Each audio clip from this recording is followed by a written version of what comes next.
Shalom, shalom.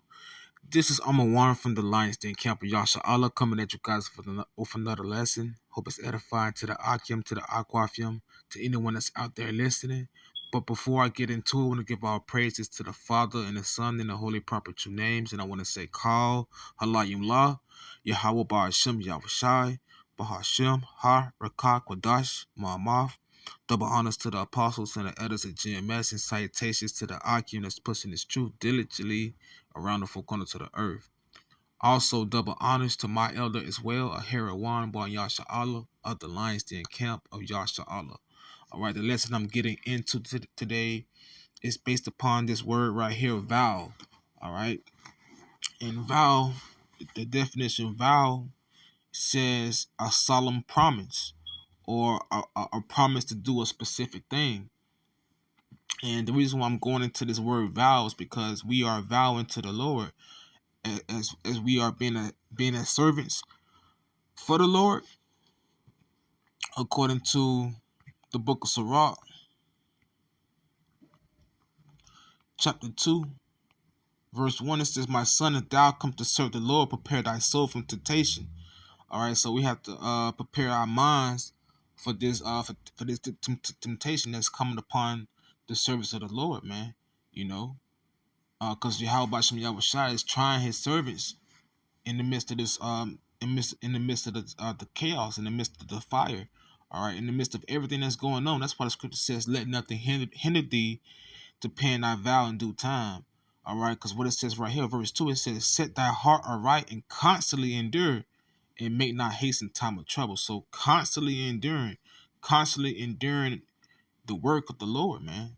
All right, because the scriptures also says, it says, "Endure hardness as a good soldier," man. So we're supposed to be taking upon that vow, all right, of doing his work, all right, calling upon his true name, Yahweh, which means he exists or he is, and Yahweh Shai, which means he delivereth, all right. We're supposed to be crying out to them as well as crying out, all right, to our people, lifting up the voice like a trumpet, right, all right, showing our people their transgressions, man, all right, bidding as many as we can back to the marriage, all right, bidding as many as we can, the so-called Negroes, Latinos, Native Americans, all right, in the confusion of faces, man.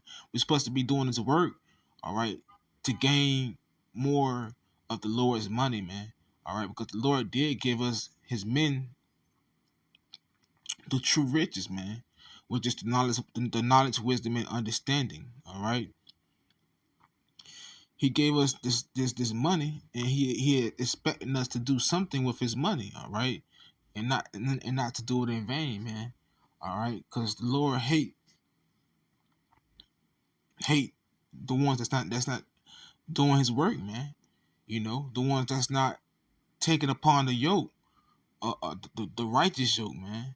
The ones that's not abounding in the work, you know. Because if you have his riches and you're not doing nothing with it, then you basically using the Lord, man. You using his money, all right. So let me I'm gonna get into a few scriptures, man, because we're dealing with the topic vow, all right. And I hope it's edifying. This is Deuteronomy 23 and 21.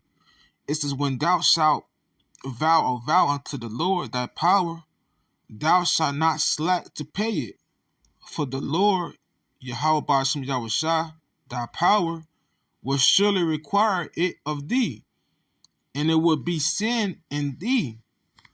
All right, so hey, that's a requirement, all right, from the Lord. He says, "When thou shalt vow to the Lord thy power, thou shalt not slack to pay it." So we shouldn't be slack or deferring or tarrying to pay the Lord. All right, according to the book of Ecclesiastes 5 and 7. All right, because it says, "Make no tarrying to turn to the Lord." All right, "And put not off from day to day, for suddenly shall the wrath of the Lord come forth, and in thy security thou shalt be destroyed and perish in the day of vengeance." That's why we're supposed to be vowing to the Lord, all right, abounding in the work, all right, until the end, until our redemption is near, all right.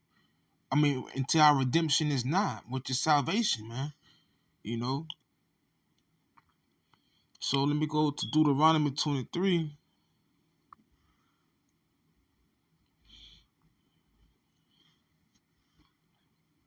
It says, "But if thou shalt forbear to vow, it shall be no sin in thee.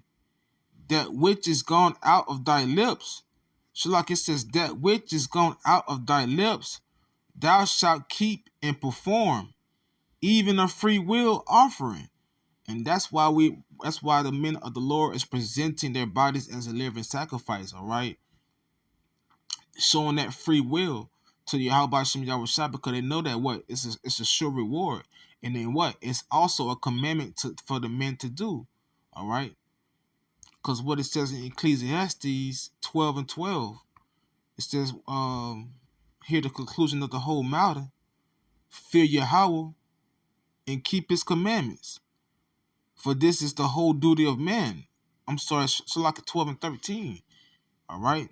Because what it says, it says for Yahweh shall bring every work into judgment with every secret thing, whether it be good or whether it be evil, man. So we're gonna be judged regardless of the matter. All right. So that's why it's better that we should vow, all right, undertake, you know what I'm saying, the vows of Yahweh Bashim Yahushua.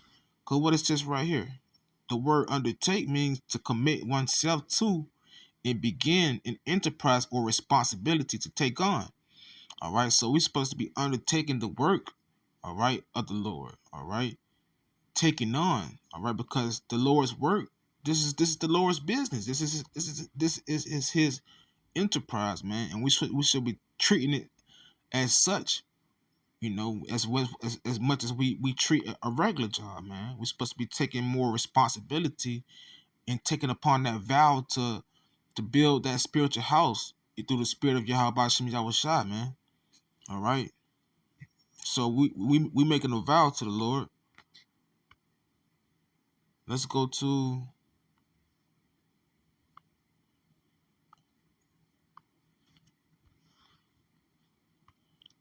Ecclesiastes 5:4. It says, "When thou vowest a vow unto Yahweh, defer not to pay it, for he hath no pleasure in fools. Pay that which thou hast vowed." All right. It says, he said he have no pleasure in fools, man. So pay that which that has vowed, man. And because Yahweh Shem Yahushua is gonna be looking for his money when he return, man. And if you're not doing his will, and if you don't have anything in return, then you know he gonna deal with you. You know, cause what the scripture says, it says whether it be good or whether it be bad, all the work is gonna come unto judgment, man. All right, this is Matthew 25:13. It says, "Watch therefore, for ye know neither the day nor the hour wherein the Son of Man cometh." All right, that's why the scriptures tells us to measure the time diligently in itself. Hey, because what? The kingdom is at hand. The salvation is at hand, man. Hey, destruction is at hand, man. Hey, so what side are you gonna be on? Are you gonna be on the right or are you gonna be on the left? All right. Because verse 14 it says, "For the kingdom of heaven is as a man traveling into a far country, who called his own servants and delivered unto them his goods." Just like how we freely receive the knowledge, wisdom, and understanding of the Lord. All right, we should be willing to give it to our people as well. All right, 'cause what it says, freely give, freely receive. And the scriptures also say that the Lord loveth a cheerful giver. All right. So that's performing the work, man. We're performing the works by going out on the highways and byways to teach to a sea of people, all right, of the so-called Negroes, Latinos, and Native Americans, and also the confusion of faith, all right. So it says what? It says, verse 15, it says, "And unto one he gave 5 talents, to another 2, and to another 1, to every man according to his several ability, and straightway took his journey." So it says what? Yahweh Shai gave 5 talents. All right. He gave 5 talents to his servants, man. All right. He divided those talents and gave it to them, all right, according to their several ability, meaning their lot, or their level of understanding, or you know, all right. So it says what? It says Verse 16, then he that had received the 5 talents went and traded with the same and made them other 5 talents. So that man received the Lord's money, all right, and went and did Lord's work and brought back more money, all right. It says, and likewise he that received 2, he also gained another 2. But he that received 1 went and digged in the earth and hid his Lord's money. And that's a foolish thing to do. Is to have the Lord's money and to hide it, man. That's you'll be considered a thief. You'll be considered a robber or of usury, man.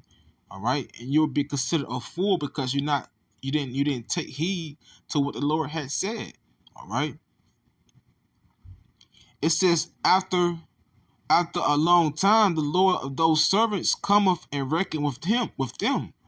And so he that had received 5 talents came and brought other 5 talents, saying, Lord, thou deliverest unto me 5 talents. Behold, I have gained besides them 5 talents more. His Lord said unto him, well done, thou good and faithful servant. Thou hast been faithful over a few things. I will make thee ruler over many things. Enter thou into the joy of thy Lord. He said, he also that had received 2 talents came and said, Lord, thou deliverest unto me 2 talents. Behold, I have gained 2 other talents besides them. All right. So these are righteous men that took heed to what the Lord said and did his work. All right. It said, his Lord said unto them, well done, good and faithful servant. Thou hast been faithful over a few things. I will make thee ruler over many things. All right, that's Kaskan, man. And that's why it says what? Yahweh Shai forgetteth not the labors, all right, that his men has done. All right, especially if they're doing it in righteousness. All right, he's not going to forget your laborers' works. All right, because what? It's going to be a sure reward when you continue in this work.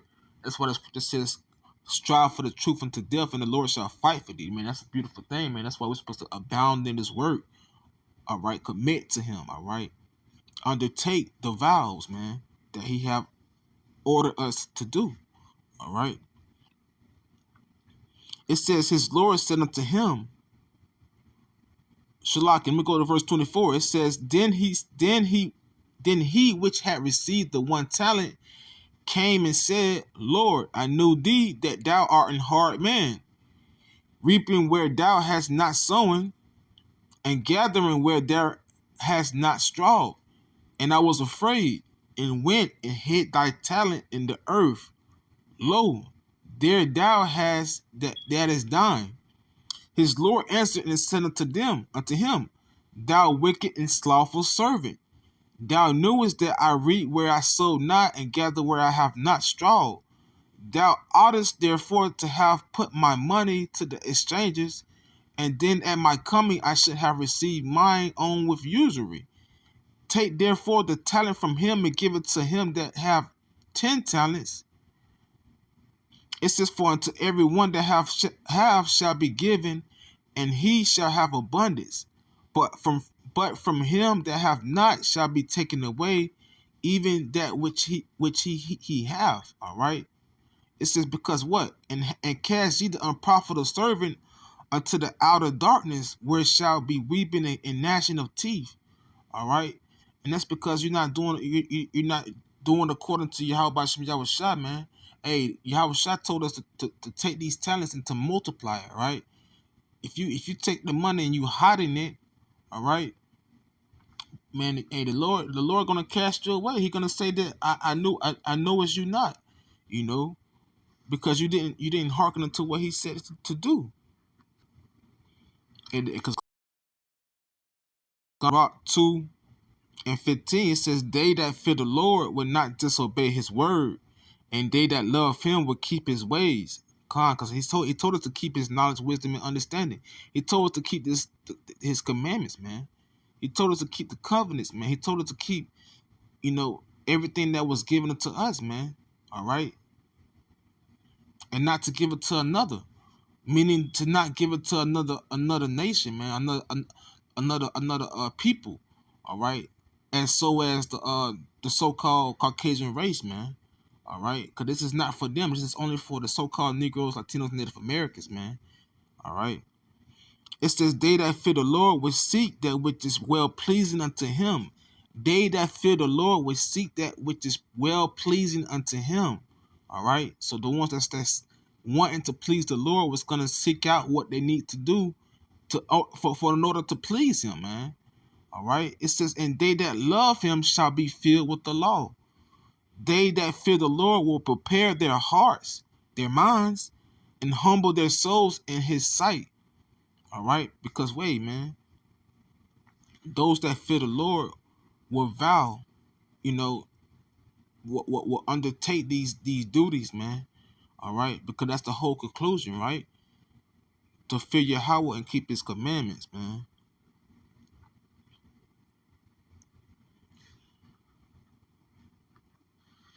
All right, so to the Lord thy power, thou shalt not slack to pay it, for the Lord thy power will surely require it of thee, and it will be sin in thee. All right. So if you're taking the Lord's money and you're not multiplying it, if you're not taking it and you're not using it in the correct way, all right.